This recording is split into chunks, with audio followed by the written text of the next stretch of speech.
جیسے ایک درخت ہے ساری دھوپ اپنے اوپر برداشت کرتا ہے، نیچے والوں کو چھاؤں دیتا ہے، ماں باپ اسی طرح ساری زندگی کے دکھ غم اپنے اوپر سہتے اور اپنے بچوں کو ٹھنڈک فراہم کرتے ہیں۔ اور اس دولت کی کمی کا احساس خود ہمارے نبی نے کیا۔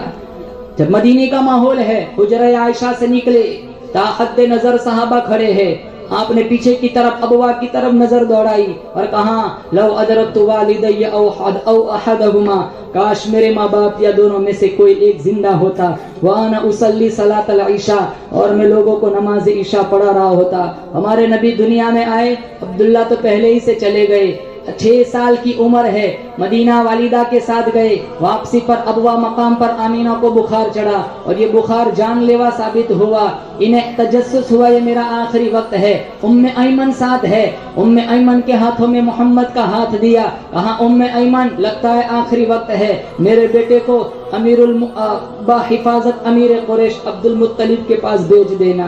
پھر محمد صلی اللہ علیہ وسلم کو آمینہ نے اپنے سامنے بٹھایا، سر پر شفقت سے ہاتھ رکھا، کچھ کہنا چاہ رہی تھی، ضبط کے سارے بندھن ٹوٹ گئے، آنکھوں سے سیلاب اشک جاری ہو گیا۔ ابن ہشام نے کچھ لفظ محفوظ کیے ہیں، آمینہ نے کہا بیٹا محمد، میرا بیٹا، ہر چیز کو، ہر نئی چیز کو فنا ہو جانا ہے، ہر نئی چیز کو پرانا ہونا ہے، ہر باقی کو مٹ جانا ہے، لیکن ایک وقت آئے گا تو پوری دنیا میں میرا نام روشن کرے گا۔ یہ آخری لفظ تھے۔ پھر آمینہ کی روح کچھ کر گئی، انتقال ہو گیا۔ اللہ کے نبی اپنی والدہ سے چمٹ کر رونے لگے۔ ابوا دور دور تک کوئی انسان نام کی کوئی چیز نہیں، صرف اللہ کے نبی اور ام ایمن، اور اللہ کے نبی نے اپنے ماں کی قبر پر پتھر کے ٹکڑے رکھے۔ وہ کیا کسی نے کہا تھا مدینے میں انتقال ہوتا تو کئی صحابہ نماز جنازہ پڑھنے کے لیے آتے، تجھے کن پھولوں میں ہم کفن دے، تو جدا ہی ایسے موسم میں ہوا تھا جب درختوں کے ہاتھ پھولوں سے خالی تھے۔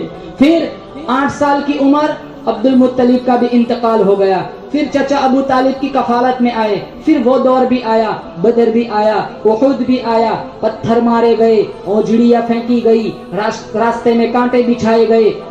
وحشی بن حرب نے نیزہ مارا، حمزہ کا کلیجہ چبایا گیا، سفید رنگ کی پٹی ہے، ما فعل عمی ما فعل عمی، مجھے میرے چچا کی کہانی سناؤ، وہ دور بھی بیت گیا۔ اب حجرہ عائشہ سے نکلے، سارے صحابہ تا حد نظر کھڑے ہیں، پیچھے ابوا کی طرف نظر گئی، آنکھوں میں آنسو آ گئے، کہاں کاش میرے ماں باپ زندہ ہوتے، یا صرف میری ماں زندہ ہوتی، میں لوگوں کو عشاء کی نماز پڑھا رہا ہوتا، میری ماں کو میرے ساتھ کوئی کام یاد آ جاتا، وہ چلمن سرکاتی، میٹھے مد بھرے لہجے میں کہتی بیٹا محمد، میں ماں کے خاطر نماز توڑ دیتا۔